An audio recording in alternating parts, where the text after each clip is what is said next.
નમસ્કાર મિત્રો, અત્યારે અમે હળવદ તાલુકાની અંદર સુરવદર ગામની અંદર આવેલા છે અને ત્યાં આપણે જે કમલેશભાઈ આપણા એમને જીરાની ખેતી કરી છે અને એની અંદર આપણે ઇન્ડિયા ગ્રોની પ્રોડક્ટ વાપરેલી છે. તો એમના મોઢે સાંભળીએ કે એમના શું આમાં તફાવત કે પરિવર્તન શું લાગે છે. તો આપણે કમલેશભાઈને કહીશું. કમલેશભાઈ, તમને આ જીરામાં જે ઇન્ડિયા ગ્રોની પ્રોડક્ટ વાપરી તો તમને કેવું લાગે છે?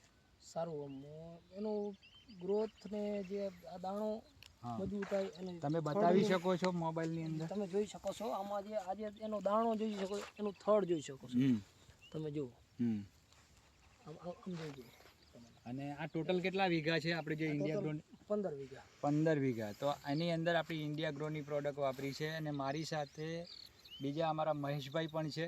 મહેશભાઈ, તમને કેવું લાગ્યું આમાં?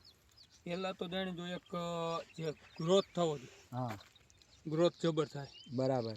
બીજા નંબરમાં જે ડાયરું એની ફેલાવવાની જે ક્ષમતા રહી એમાં દોઢો ફેર પડી જાય. તો ઉત્પાદનમાં ફરક પડે? ઉત્પાદનમાં મારા અંદાજ પ્રમાણે દોઢો ફેર પડવો જોઈએ. એનું કારણ કહું કે જે દાણાની સંખ્યા હોય ને, હા, એ તમારી આમાં ઓલા કરતાં વધારે નથી. કમલેશભાઈ, તમારું શું કહેવું? ઉત્પાદનમાં ફરક પડે કે ના પડે?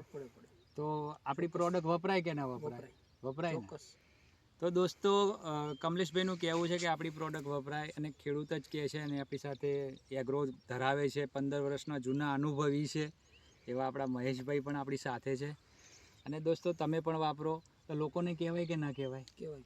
અને મહેશભાઈ, તમે કંઈક બતાવી શકો છો અહીંયા? જો જે આ વસ્તુ રહી ને, આ વસ્તુ, હા, આમાં પૂરેપૂરા દાણા તો આપણા કમ્પ્લીટ થઈ ગયા. હા, અમુકમાં જેમાં નો વાપર્યું હોય ને એમાં અમુક ટકામાં ખોટા થવાનો પ્રશ્ન રહી. બીજા નંબરમાં દાણાની સંખ્યા ઓછી. એક છોડવામાં ડાયરું ફેલવાની સંખ્યા એમાં વધી જાય. બરાબર. ડાયરું કેટલી છે? ઓકે. છોડવાની હાઈટ પ્રમાણે, ડાયરું પ્રમાણે ઘણું સારું કહેવાય. તો દોસ્તો, તમે મને સમય આપ્યો એ બાબત તમારો ખૂબ ખૂબ આભાર. જય હિન્દ, જય માય લાઈફસ્ટાઈલ.